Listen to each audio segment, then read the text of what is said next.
എന്തുകൊണ്ട് അനീഷിനെ വിജയിപ്പിക്കണം എന്നാണ് ഞാൻ ഈ വീഡിയോയിൽ നിങ്ങളോട് പറയാൻ ഉദ്ദേശിക്കുന്നത്. അതിനു മുമ്പ് നിങ്ങളോട് എനിക്കൊരു കാര്യം പറയാനുള്ളത്, നിങ്ങളെ അനീഷിനെ സപ്പോർട്ട് ചെയ്യാൻ ഉദ്ദേശിക്കുന്നുണ്ടെങ്കിൽ തീർച്ചയായിട്ടും ഈ വീഡിയോ ഒന്ന് ലൈക്ക് ചെയ്യുക. അതുപോലെ നിങ്ങളുടെ അഭിപ്രായങ്ങളും കമൻറ്റിൽ പറയണം. ഇതിൽ അനുമോളെയും അനീഷിനെയും കമ്പയർ ചെയ്തുകൊണ്ടാണ് ഞാൻ ഇവിടെ സംസാരിക്കുന്നത്. അനീഷിനെ കുറിച്ച് ഞാൻ പ്രത്യേകം നിങ്ങളോട് പറയേണ്ട കാര്യമില്ലല്ലോ, എല്ലാവർക്കും അറിയാവുന്ന ഒരു കാര്യം തന്നെയാണ്. അനീഷ് ഒരു ഗവൺമെൻറ് ഉദ്യോഗസ്ഥനാണ്. അതുപോലെ സാധാരണക്കാരിൽ സാധാരണക്കാരനാണോ എന്ന് ചോദിച്ചു കഴിഞ്ഞാൽ നിങ്ങൾ ഉദ്ദേശിക്കുന്ന സാധാരണക്കാരൻ ആരാണ് എന്ന് നിങ്ങൾ എന്നോട് പറയേണ്ടി വരും. ഇത് പറയാൻ കാരണം വേറെ ഒന്നല്ല, കുറേ പേര് കമൻറ്റിൽ പറഞ്ഞൊരു കാര്യം തന്നെയാണിത്, അനീഷ് ഒരിക്കലും ഒരു സാധാരണക്കാരനല്ല എന്ന്. അപ്പോൾ ഈ സാധാരണക്കാരൻ്റെ ഡെഫിനിഷൻ എനിക്കൊന്ന് നിങ്ങൾ പറഞ്ഞു തരണം. അതുകൊണ്ട് അനീഷിനെ ഞാൻ സാധാരണക്കാരിൽ സാധാരണക്കാരൻ എന്ന് ഇപ്പോൾ പറയുന്നില്ല. കാരണം ഞാൻ നേരത്തെ പറഞ്ഞില്ല, അനീഷിനൊരു ജോലിയുണ്ട്, അതുപോലെ നല്ലൊരു കുടുംബമുണ്ട്, അത്യാവശ്യം നല്ലൊരു വീടുണ്ട്. അപ്പോൾ നിങ്ങൾ ഈ സാധാരണക്കാരൻ്റെ ഡെഫിനിഷൻ ഒന്ന് എനിക്ക് കമൻറ്റിൽ പറഞ്ഞു തന്നാൽ വലിയ ഉപകാരമായിരിക്കും. എന്നാൽ അനുമോളുടെ കാര്യം പറയുകയാണെങ്കിൽ ഇവിടെ അനുമോളായിട്ട് കമ്പയർ ചെയ്യാനേ പറ്റുള്ളൂ. കാരണം രണ്ട് പേർക്കാണ് ഏറ്റവും കൂടുതൽ ബിഗ് ബോസിൽ വിജയ സാധ്യതയുള്ളത്. അതിലൊന്ന് നമ്മുടെ അനീഷിനും അതുപോലെ അനുമോൾക്കുമാണ്. ഇഞ്ചോടിഞ്ച് പോരാട്ടം എന്നൊക്കെ പറയില്ലേ, അതുപോലെ നമ്മൾ ഇലക്ഷനൊക്കെ കണ്ടിട്ടുള്ള സംഭവം തന്നെയാണ് ഇഞ്ചോടിഞ്ച് പോരാട്ടം. ആര് വേണമെങ്കിലും ജയിക്കാം എന്നുള്ളൊരു അവസ്ഥ. ആ ഒരു സാഹചര്യത്തിലാണ് ഇവർ രണ്ടുപേരുടെയും വോട്ട് നിൽക്കുന്നത്. രണ്ടുപേർക്കും തുല്യമായിട്ടുള്ള വോട്ടാണ് ഇപ്പോൾ കിട്ടിക്കൊണ്ടിരിക്കുന്നത്. അതുകൊണ്ട് എൻ്റെ ചോദ്യം, അല്ലെങ്കിൽ ഞാൻ അനുമോളെ കുറിച്ച് പറയുന്നത് എന്താണെന്ന് വെച്ച് കഴിഞ്ഞാൽ, ഇവർ രണ്ടുപേരും കമ്പയർ ചെയ്യുമ്പോൾ എൻ്റെ അഭിപ്രായത്തിൽ അനുമോൾ ഒരു സെലിബ്രിറ്റിയാണ് അല്ല എന്ന് നിങ്ങൾ പറയുമോ? ഇല്ലല്ലോ. അനുമോളുടെ മുഖം ഓൾറെഡി എല്ലാവർക്കും അറിയാവുന്ന കാര്യം തന്നെയാണ്. മുഖം നല്ല പരിചിതമായിട്ടുള്ള മുഖമാണ്. ഓൾറെഡി നമ്മുടെ മനസ്സിൽ, നമ്മൾ എന്ന് പറയുമ്പോൾ ഞാൻ ജനങ്ങളുടെ കാര്യമാണ് പറയുന്നത്, ജനങ്ങളുടെ മനസ്സിൽ പതിഞ്ഞിട്ടുള്ളൊരു മുഖമാണ്. അങ്ങനെ നോക്കുമ്പോൾ അനീഷ് ഒരു സാധാരണക്കാരൻ തന്നെയാണ്, അല്ലേ? നമ്മളിൽ ഒരാളായി പോയ ആളാണ് അനീഷ്. അനീഷിന് ഇത് വിജയിച്ചില്ലെങ്കിൽ അദ്ദേഹത്തിൻ്റെ ലൈഫിൽ വലിയൊരു മാറ്റം ഉണ്ടാകുമോ എന്നുള്ളത് സംശയം തന്നെയാണ്. എന്നാൽ അനുമോൾക്കാണെങ്കിൽ ഇത് വിജയിച്ചാലും ഇല്ലെങ്കിലും അനുമോളുടെ സെലിബ്രിറ്റി സ്റ്റാറ്റസ് ഒരിക്കലും മാറാൻ പോകുന്നില്ല. അത് നമ്മളുടെ ഉള്ളിൽ ഓൾറെഡി ഉണ്ട് എന്നതാണ് സത്യം. അവിടെ അനുമോള് വിജയിച്ചാലും വിജയിച്ചില്ലെങ്കിലും ഒരുപോലെ തന്നെയാണെന്നാണ് ഞാനിവിടെ പറഞ്ഞു വരുന്നത്. ബിഗ് ബോസ് കാണാത്ത കുറേ ആളുകൾ ഇപ്പോഴും ഉണ്ടാകും. അവരോട് അനീഷ് ആരാണെന്ന് ചോദിച്ചു കഴിഞ്ഞാൽ ഒരു പക്ഷേ അവർക്ക് അറിയില്ലായിരിക്കും. എന്നാൽ അനുമോൾ ആരാണെന്ന് അവരോട് ചോദിച്ചു നോക്കിയേ, അവർ പറയും സ്റ്റാർ മാജിക്കിലൂടെയും അതുപോലെ മറ്റ് പ്രോഗ്രാമുകളിലൂടെയും ഫെയിം ആയിട്ടുള്ള വ്യക്തിയാണെന്ന് അവരെ തീർച്ചയായിട്ടും പറഞ്ഞിരിക്കും. സ്വാഭാവികമായും ആളുകൾക്കിടയിൽ എപ്പോഴും ഒരു സ്ഥാനമുണ്ടാവും അവർക്ക് ഇനിയും അവസരങ്ങൾ ഉണ്ടാവുകയും ചെയ്യും. അതുപോലെ ഇവർ ഇതിൽ രണ്ടാം സ്ഥാനം ആയാലും പിന്നെയും ഒരുപാട് അവസരങ്ങൾ വരും. ഇതിൽ രണ്ടാം സ്ഥാനം ആവുന്നുണ്ടല്ലോ, അത് ഈ റണ്ണറപ്പായി മാറുന്നുണ്ടല്ലോ. അങ്ങനെ ആവുകയാണെങ്കിൽ പോലും അവരെ തേടി ഇഷ്ടം പോലെ അവസരങ്ങൾ ഇനിയും വരും. അത് ഇവരുടെ ഒരു സെലിബ്രിറ്റി സ്റ്റാറ്റസ് ഉള്ളത് കൊണ്ട് തന്നെയാണ്. പക്ഷെ അനീഷിനെ സംബന്ധിച്ച് അങ്ങനെ ആകാൻ സാധ്യതയില്ല എന്നാണ് എൻ്റെ ഒരു അഭിപ്രായം. അനീഷ് വിജയിക്കുകയാണെങ്കിൽ തീർച്ചയായിട്ടും നമ്മളിൽ ഒരാൾ വിജയിച്ചതുപോലെയാണ് എനിക്ക് തോന്നുന്നത്.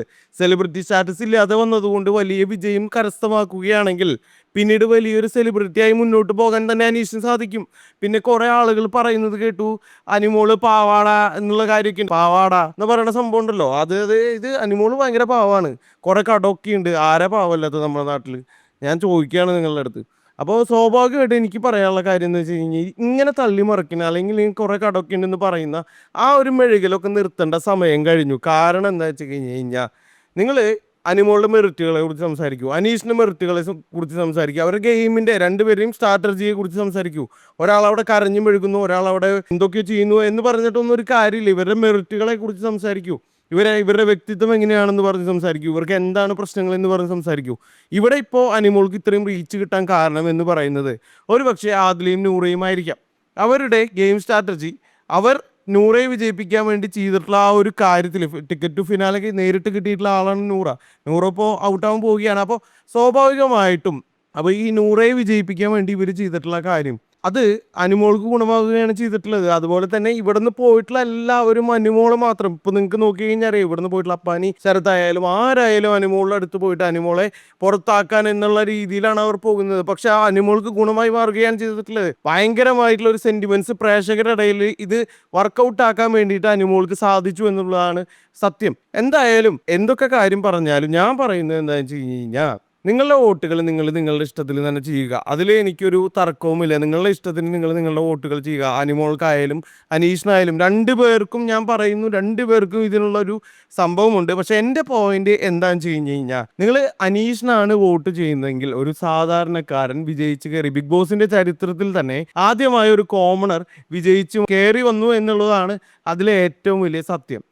അതായത് നമ്മൾ ഒരാളെ നമ്മൾ ജയിപ്പിച്ച് വിട്ടു എന്നുള്ളതാണ് ഒരു സത്യം. ഇവിടെ നേരെ അനുമോൾക്കാണ് നിങ്ങൾ വോട്ട് ചെയ്ത് വിജയിപ്പിക്കുന്നതെങ്കിൽ അത് നിങ്ങളുടെ ഇഷ്ടമാണ്. ഞാൻ ഒരിക്കലും അതിന് കുറ്റം പറയില്ല.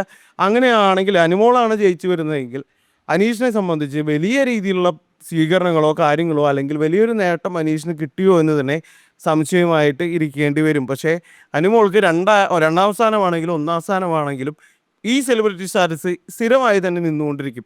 നിങ്ങൾ ആലോചിച്ച് കഴിഞ്ഞാൽ മനസ്സിലാവും, നമ്മുടെ ഈ ബിഗ് ബോസ് വിൻ ചെയ്തിട്ടുള്ള ആളുകൾ പിന്നീട് വലിയ സെലിബ്രിറ്റികളായി മാറിയിട്ടുള്ള ആളുകൾ ആരൊക്കെയുണ്ട് നിങ്ങളൊന്ന് തന്നെ ആലോചിച്ച് കഴിഞ്ഞാൽ അറിയാൻ പറ്റും. ഇത് വിജയിച്ചാൽ പോലും അനീഷിനെ എത്ര കാലം ഈ ഒരു ഫീൽഡിൽ വലിയൊരു സെലിബ്രിറ്റിയായി മാറാൻ പറ്റുമോ എന്നുള്ളത് തന്നെ സംശയമാണ്. അതുകൊണ്ട് സാധാരണക്കാരിലായി ഒരു സാധാരണക്കാരനെ വിജയിപ്പിക്കുക എന്നുള്ളതാണ് എൻ്റെ ഒരു അഭ്യർത്ഥന.